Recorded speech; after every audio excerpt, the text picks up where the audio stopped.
Brought to you by GTA. We start with you. If there's ever a time for compassion and understanding of a situation, it's right now. Kelsey Vargo, Jill Braithwaite, and Holly Mantano's sister, Jamie Ellis, suddenly passed away last week.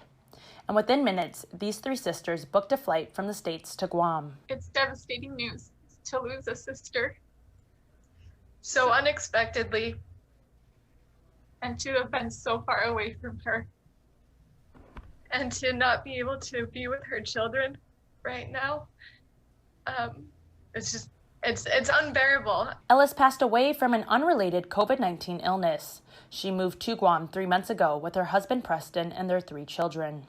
Upon hearing the devastating news, the 3 sisters applied for a hardship exemption in hopes of quarantining at Ellis's home. When we arrived at the airport on Friday evening, Guam time, we were met with co-workers of our brother-in-law who had said the governor sends her condolences, and they're working with the Department of Public Health director to expedite our request and administer COVID tests and allow us to go be with my sister's children and her husband. Despite being told at the airport by government personnel that they would be administered COVID-19 testing the next morning, now days later, and they still have not been tested.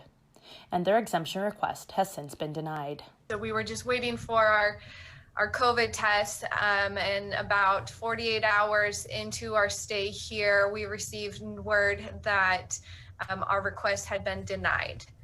And that we would need to stay in the government quarantine facility for the 6 days, which unfortunately that day 6 is our anticipated return back to the States, when we hope to take our sister's children back with us. According to the sisters, the Department of Public Health denied the request because a memorial has not been scheduled for Ellis. If you want the definition of heart-wrenching, that's it. To be so close but unable to be there physically with them. Thursday of this week is day 6, when the sisters may test out of the mandatory quarantine. Although Kelsey, Jill, and Holly remain hopeful that they will be able to hold their sister's children before then and mourn together with their family. We're reaching out to as many people as we can to try and get a test and then granted to quarantine at her home. That would be our wish. However, if it doesn't happen, we'll change our flights and we'll stay on the island days longer and be there for those kids.